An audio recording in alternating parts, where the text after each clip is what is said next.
ದಾಂಡೇಲಿಯಲ್ಲಿ ಮತದಾರರ ಪಟ್ಟಿ ಪರಿಷ್ಕರಣೆಯ ಜಾಗೃತಿಗಾಗಿ ಬೈಕ್ ರ್ಯಾಲಿ.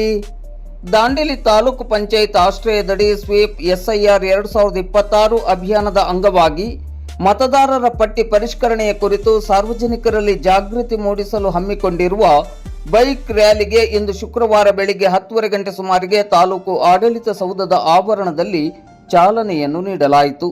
ತಹಶೀಲ್ದಾರ್ ಶೈಲೇಶ್ ಪರಮಾನಂದ್, ತಾಲೂಕ್ ಪಂಚಾಯತ್ ಕಾರ್ಯನಿರ್ವಹಣಾಧಿಕಾರಿ ಟಿಸಿ ಹಾದಿಮನಿ ಮತ್ತು ನಗರಸಭೆಯ ಪೌರಾಯುಕ್ತರಾದ ವಿವೇಕ್ ಬನ್ನೆ ಅವರು ಬೈಕ್ ರ್ಯಾಲಿಗೆ ಚಾಲನೆಯನ್ನು ನೀಡಿದರು.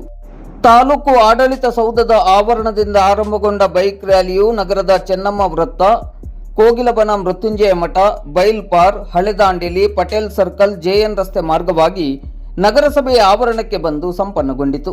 ಇದಕ್ಕೂ ಮುನ್ನ ಮೃತ್ಯುಂಜಯ ಮಠದ ಹತ್ತಿರ ಮಾನವ ಸರಪಳಿಯನ್ನು ರಚಿಸಿ ಜಾಗೃತಿಯನ್ನು ಮೂಡಿಸಲಾಯಿತು. ಬೈಕ್ ರ್ಯಾಲಿಯಲ್ಲಿ ತಾಲೂಕ್ ಪಂಚಾಯತ್ ಅಧಿಕಾರಿಗಳು ಮತ್ತು ಸಿಬ್ಬಂದಿಗಳು, ತಹಶೀಲ್ದಾರ್ ಕಾರ್ಯಾಲಯದ ಅಧಿಕಾರಿಗಳು ಮತ್ತು ಸಿಬ್ಬಂದಿಗಳು, ತಾಲೂಕಿನ ವಿವಿಧ ಗ್ರಾಮ ಪಂಚಾಯತ್ ಅಧಿಕಾರಿಗಳು ಹಾಗೂ ಸಿಬ್ಬಂದಿಗಳು, ನಗರಸಭೆಯ ಅಧಿಕಾರಿಗಳು ಹಾಗೂ ಸಿಬ್ಬಂದಿಗಳು, ಹೆಸ್ಕಾಂ ಅಧಿಕಾರಿಗಳು ಮತ್ತು ಸಿಬ್ಬಂದಿಗಳು, ಅರಣ್ಯ ಇಲಾಖೆಯ ಅಧಿಕಾರಿಗಳು ಮತ್ತು ಸಿಬ್ಬಂದಿಗಳು, ಎನ್ಆರ್ಎಲ್ಎಂ ಸಿಬ್ಬಂದಿಗಳು ಹಾಗೂ ಇತರ ಸಿಬ್ಬಂದಿ ವರ್ಗದವರು ಭಾಗವಹಿಸಿದ್ದರು.